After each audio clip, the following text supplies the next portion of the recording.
ओम शांति। नए साल की आज पहली मुरली सुनते हैं 1/1/2021।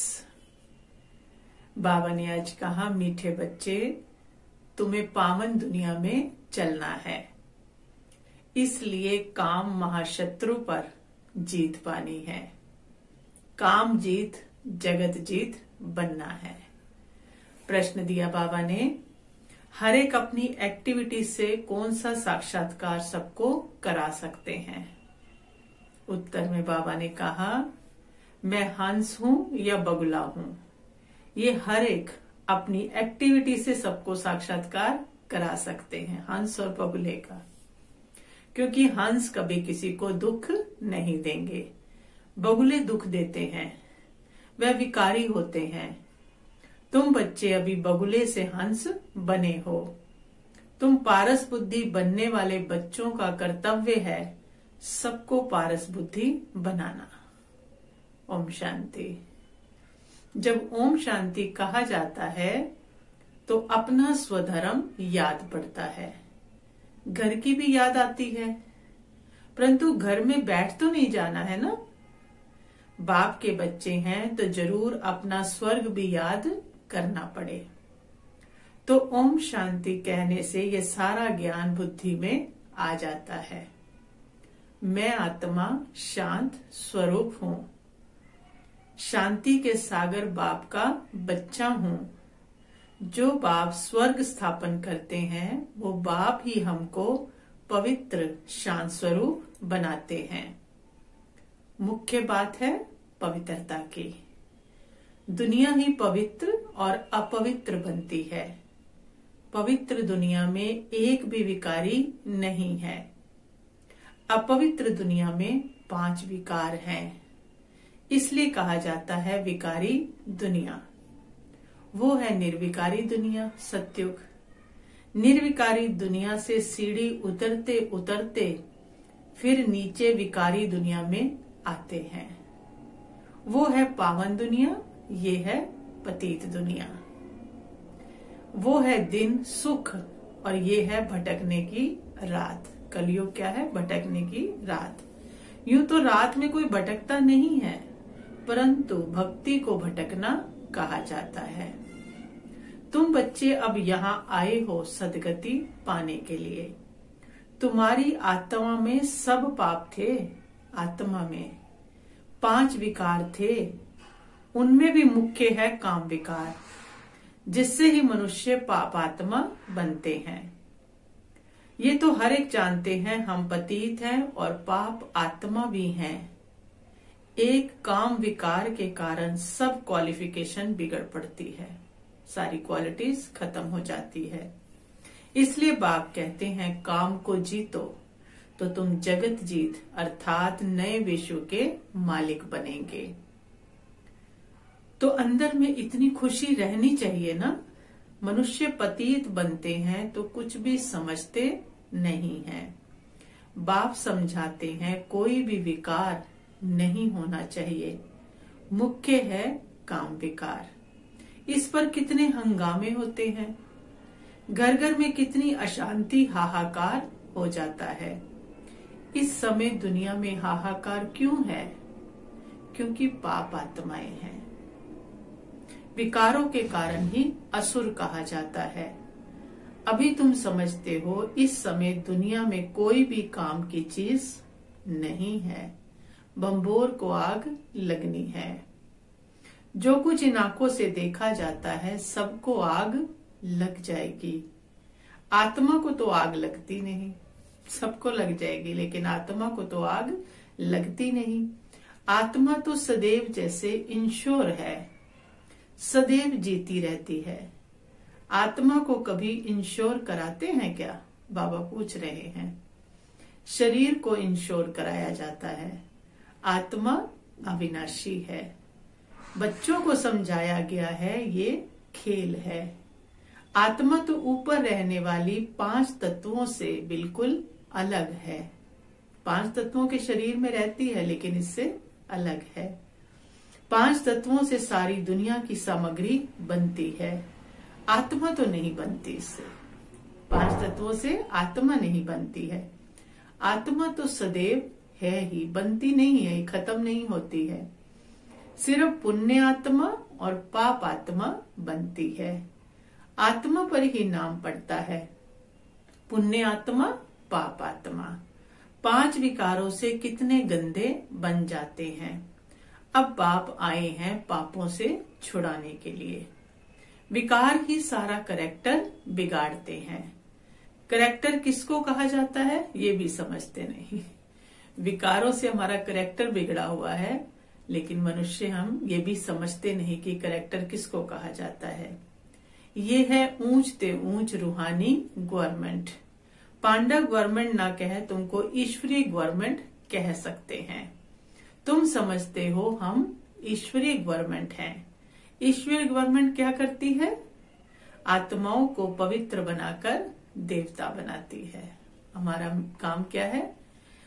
आत्माओं को पवित्र बनाकर देवता बनाती। नहीं तो देवता कहाँ से आए ये कोई भी नहीं जानते। है तो ये भी मनुष्य, परंतु देवता कैसे थे, किसने बनाया? देवताएं तो होते ही कहाँ है? स्वर्ग में होते हैं। तो उन्हों को स्वर्गवासी किसने बनाया? स्वर्गवासी फिर जरूर नरकवासी बनते हैं, फिर स्वर्गवासी बनते हैं। ये भी तुम नहीं जानते थे तो और फिर कैसे जानेंगे? जो सबसे पहले आए थे वही नहीं जानते तो बाबा कहते और कैसे जानेंगे? हमें भी तो बाबा ने बताया ना। अब तुम समझते हो कि ड्रामा बना हुआ है। इतने सब एक्टर्स हैं। हम आत्माएं क्या है? एक्टर्स हैं। ये सब बातें बुद्धि में होनी चाहिए। पढ़ाई तो बुद्धि में होनी चाहिए ना, और पवित्र भी जरूर बनना है। बाबा कहते हैं पतित बनना बहुत खराब बात है। आत्मा ही पतित बनती है। 1-2 में पतित बनते हैं। पतितों को पावन बनाना ये तुम्हारा धंधा है। पावन बनो तो पावन दुनिया में चलेंगे। ये आत्मा समझती है। आत्मा ना हो तो शरीर भी ठहर ना सके, रिस्पॉन्ड मिल ना सके। आत्मा है तो हर कर्म कर सकते हैं, लेकिन आत्मा नहीं तो ये शरीर रिस्पॉन्ड नहीं कर सकता। आत्मा जानती है हम असुल पावन दुनिया के रहवासी हैं। अभी बाप ने समझाया है तुम बिल्कुल ही बेसमझ थे, इसलिए पतित दुनिया के लायक बन पड़े हो। बेसमझ कहाँ होते? पतित दुनिया में। समझदार बन जाएंगे तो पावन दुनिया में। अब जब तक पावन नहीं बनेंगे तब तक स्वर्ग के लायक नहीं बन सकेंगे। बाबा कहते स्वर्ग की भेंट भी संगम पर ही की जाती है। यहाँ हमें दोनों का अंतर पता चला है। वहां थोड़ी भेंट कर सकेंगे, सत्युग में थोड़ी कंपैरिजन कर सकेंगे कलयुग और सत्युग का। इस संगम युग पर ही तुमको सारा ज्ञान मिलता है, पवित्र बनने का हथियार मिलता है। एक को ही कहा जाता है पतित पावन बाबा। हमको ऐसा पावन बनाओ। ये स्वर्ग के मालिक है ना लक्ष्मी नारायण। तुम जानते हो हम ही स्वर्ग के मालिक थे। फिर 84 जन्म लेकर हम पतित बने हैं। श्याम और सुंदर इनका नाम भी ऐसा रखा है, परंतु अर्थ थोड़ी समझते हैं कि श्याम और सुंदर, श्याम से सुंदर बनता है। सुंदर के समय श्याम की नॉलेज नहीं होगी, लेकिन श्याम बनता है तो सुंदर की नॉलेज लेते हैं। कृष्ण की भी तुमको कितनी क्लियर समझानी मिलती है। इसमें 2 दुनियाएं कर दी हैं। वो सोचते 2 दुनिया होती है, वास्तव में 2 दुनियाएं तो है ही नहीं। दुनिया तो एक ही है। वो नई और पुरानी होती है। पहले छोटे बच्चे नए होते हैं, फिर बड़े बन बूढ़े होते हैं ना। तो तुम कितना माथा मारते हो समझाने के लिए। अपनी राजधानी स्थापन कर रहे हो ना। माथा भी किस लिए मार रहे हैं? अपने पद के लिए मार रहे हो ना। लक्ष्मी नारायण ने समझा है ना, समझ से कितने मीठे बने हैं। जब समझ आ जाती पूरी तो मीठे बन जाते हैं। किसने समझाया उनको? भगवान ने। लड़ाई आदि की तो बात ही नहीं है यहाँ। भगवान कितना समझदार, नॉलेजफुल है, कितना पवित्र है। शिव के चित्र आगे सब मनुष्य जाकर नमन करते हैं, परंतु वह कौन है, क्या करते हैं, ये कोई नहीं जानते। शिव, काशी, विश्वनाथ, गंगा बस सिर्फ कहते रहते हैं, अर्थ जरा भी नहीं समझते। समझाओ तो कहेंगे तुम क्या हमको समझाएंगे, हम तो वेद शास्त्र आदि सब पढ़े हैं, परंतु राम राज्य किसको कहा जाता है ये भी कोई जानते नहीं। शास्त्र तो पढ़े हैं पर राम राज्य किसको कहा जाता है ये नहीं जानते। राम राज्य सतयुग नई दुनिया को कहा जाता है। तुम्हारे में भी नंबरवार हैं जिनको धारणा होती है, कई तो भूल भी जाते हैं क्योंकि बिल्कुल ही पत्थर बुद्धि बन गई है। तो अब पारस बुद्धि जो बने हैं उनका काम है औरों को भी क्या बनाना, पारस बुद्धि बनाना। पत्थर बुद्धि की एक्टिविटी तो वही चलती रहेगी क्योंकि हंस और बगुले हो गए ना। हंस कभी किसी को दुख नहीं देते हैं, बगुले दुख देते हैं। तो अपनी चेकिंग करें, हम दुख देते हैं कि नहीं देते। तो हंस है तो दुख नहीं देंगे। कई हैं जिनकी चाल ही बगुले मिसल होती है, उनमें सब विकार होते हैं। फिर यहाँ भी ऐसे बहुत विकारी आ जाते हैं जिनको असुर कहा जाता है। पहचान नहीं रहती उनकी कि बगुले हैं या हंस हैं। बहुत सेंटर्स पर भी विकारी आते हैं, बहाना बनाते हैं कि हम ब्राह्मण हैं, परंतु है झूठ। इसको कहा ही जाता है झूठी दुनिया। ये नई दुनिया, वो नई दुनिया सच्ची दुनिया है, अभी है संगम। कितना फर्क रहता है। जो झूठ बोलने वाला, झूठा काम करने वाला है, वो 3rd ग्रेड बनते हैं। 1st ग्रेड 2nd ग्रेड तो होते हैं ना, सारी ग्रेड ऐसे ही मिलती है ना। बाप कहते हैं पवित्रता का भी पूरा सबूत देना है। कई कहते हैं ये दोनों इकट्ठे रहकर पवित्र रहते हैं, ये तो इम्पॉसिबल है। तो बच्चों को समझाना चाहिए कि कैसे हम पवित्र रहते हैं। योग बल ना होने के कारण इतनी सहज बात भी पूरी रीति समझा नहीं सकते, किसी को तरीका नहीं बता सकते, युक्तियां नहीं बता सकते, तो माना योग बल की कमी है। तो बाबा कहते हैं उनको ये बात कोई नहीं समझाते कि यहाँ हमको भगवान पढ़ाते हैं। वो कहते हैं पवित्र बनने से तुम 21 जन्म स्वर्ग के मालिक बनेंगे। वो है पवित्र दुनिया। पवित्र दुनिया में पतित कोई हो ना सके। 5 विकार ही नहीं है, वो है वाइसलेस वर्ड। ये है विशेष वर्ड। हमको सत्यु की बादशाही मिलती है तो हम 1 जन्म के लिए क्यों नहीं पावन बनेंगे, ऐसे समझाना है कि जब सत्यु की बादशाही मिलती है तो उसमें 1 जन्म पावन बनना कौन सी बड़ी बात है। जबरदस्त लॉटरी मिलती है हमको तो खुशी होती है। देवी देवता पवित्र है ना, अपवित्र से पवित्र भी बाप ही तो बनाएंगे ना। तो बताना चाहिए हमको ये टेम्पटेशन है, ये लालच है हमको कि हम कौन सी दुनिया के मालिक बनने वाले हैं। बाप ही ऐसा बनाते हैं। बाप बिगर तो नई दुनिया कोई बना ना सके। मनुष्य से देवता बनाने भगवान ही आते हैं, जिसकी रात्रि गाई जाती है। ये भी समझाया है ज्ञान, भक्ति और वैराग्य। ज्ञान और भक्ति आधा आधा है, भक्ति के बाद है वैराग्य। अब घर जाना है, ये शरीर रूपी कपड़े उतार देने हैं। इस छीछी दुनिया में अब नहीं रहना है। 84 का चक्र अब पूरा हुआ। अब वाया शांति धाम जाना है। पहले पहले अल्फ की बात नहीं भूलनी है। ये भी बच्चे समझते हैं ये पुरानी दुनिया खत्म होनी है। बाप नई दुनिया स्थापन करते हैं। बाप अनेक बार आए हैं स्वर्ग की स्थापना करने के लिए। नर्क का विनाश हो जाना है। नर्क कितना बड़ा है और स्वर्ग कितना छोटा है। नई दुनिया में एक ही धर्म होता है, यहाँ है अनेक धर्म। एक धर्म किसने स्थापन किया? ब्रह्मा ने तो नहीं किया। ब्रह्मा ही पतित सो फिर पावन बनता है। मेरे लिए तो नहीं कहेंगे ना पतित सो पावन। शिव बाबा कहते हैं मेरे लिए तो नहीं कहेंगे ना पतित से पावन बनता हूँ। पावन है तो लक्ष्मी नारायण नाम है। ब्रह्मा का दिन, ब्रह्मा की रात, ये प्रजापिता है ना। शिव बाबा को अनादि क्रिएटर कहा जाता है। वो हमेशा है, वो क्रिएटर है, हमेशा रहेंगे। अनादि अक्षर बाप के लिए है बस। बाप अनादि तो आत्माएं भी क्या है? अनादि है। खेल भी अनादि है। बाप भी अनादि, आत्माएं भी अनादि और खेल भी अनादि, हमेशा से है। बना बनाया ड्रामा है। स्व आत्मा को सृष्टि चक्र के आदि मध्य अंत ड्यूरेशन का ज्ञान मिलता है। ये किसने दिया? बाप ने। तुम 21 जन्मों के लिए धन के बन जाते हो, फिर रावण के राज्य में निधन के बन जाते हो, जिसका कोई धनी धोरी नहीं रहता। यहां से तो करैक्टर बिगड़ते हैं, फिर विकार है ना, तो विकार से करैक्टर बिगड़ जाते हैं। बाकी 2 दुनियाएं नहीं है, दुनिया 2 नहीं होती। मनुष्य तो फिर समझते हैं नर्क स्वर्ग सब इकट्ठे ही चलते हैं। अभी तुम बच्चों को कितना क्लियर समझाया जाता है। अभी तुम गुप्त हो। शास्त्रों में तो क्या क्या लिख दिया है। सूत कितना मूंझा हुआ है ना, हर बात उलझी हुई है, हर तरफ से सूत उलझा हुआ है, सिवाय बाप के कोई सुलझा ना सके।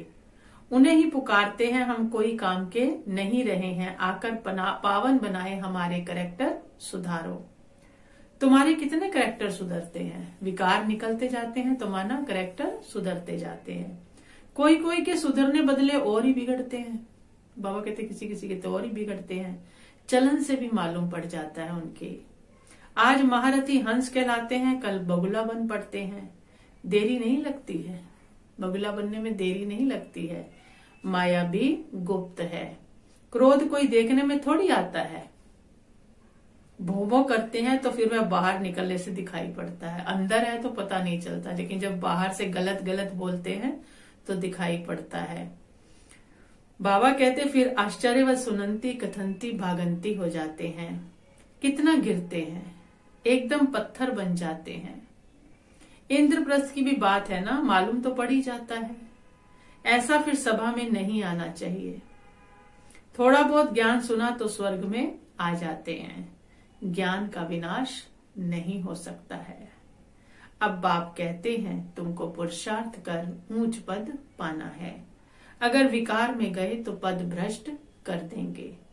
सूर्यवंशी चंद्रवंशी बनेंगे, फिर वैश्यवंशी, फिर शूद्रवंशी। अभी तुम समझते हो ये चक्र कैसे फिरता है। वह तो कलयुग की आयु ही 40,000 वर्ष कह देते हैं। सीढ़ी तो नीचे उतरनी है ना। 40,000 वर्ष हो तो मनुष्य तो ढेर हो जाएं। 5,000 वर्ष में ही इतने मनुष्य हैं तो खाने को नहीं मिलता, तो इतने 1000 वर्षों में कितनी वृद्धि हो जाए। तो बाप आकर धीरज देते हैं। पतित मनुष्यों को तो लड़ना ही है। हम सोचते हैं उनको सुलह सफाई करा दे, वो ना लड़े। बाबा कहते अगर पतित है तो पतित की निशानी क्या है? उनको लड़ना ही है। उन्हों की बुद्धि इस तरफ आ ना सके। अब तुम्हारी बुद्धि देखो कितनी बदलती है, फिर भी माया धोखा जरूर देती है। पेपर तो लेती है ना आकर। इच्छा मात्रम अविद्या। कोई इच्छा की तो गया, बर्थ नॉट ए पैनी बन जाते हैं। अच्छे अच्छे महारथियों को भी माया कोई ना कोई प्रकार से कभी कभी धोखा देती रहती है, फिर वे दिल पर चढ़ नहीं सकते। जैसे लौकिक माँ बाप के दिल पर नहीं चढ़ते हैं ना। कोई तो बच्चे ऐसे होते हैं जो बाप को भी खत्म कर देते हैं, लौकिक में परिवार को भी खत्म कर देते हैं। महान पाप आत्माएं भी हैं यहाँ, महान पुण्य आत्माएं नहीं कह रहे, बाबा कह रहे महान पाप आत्माएं हैं। रावण क्या कर देते, बहुत डर्टी दुनिया है, इनसे कभी दिल नहीं लगानी चाहिए। पवित्र बनने की बड़ी हिम्मत चाहिए। विश्व की बादशाही की प्राइज लेने के लिए पवित्रता मुख्य है। इसलिए बाप तो को कहते हैं कि आकर पावन बनाओ।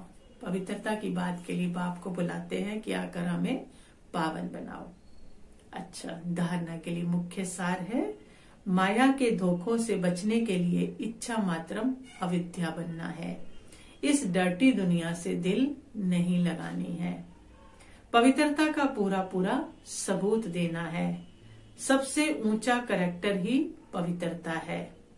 अपने आप को सुधारने के लिए पवित्र जरूर बनना है। वरदान दिया बाबा ने, अपने एकाग्र स्वरूप द्वारा सूक्ष्म शक्ति की लीलाओं का अनुभव करने वाले अंतर्मुखी भव।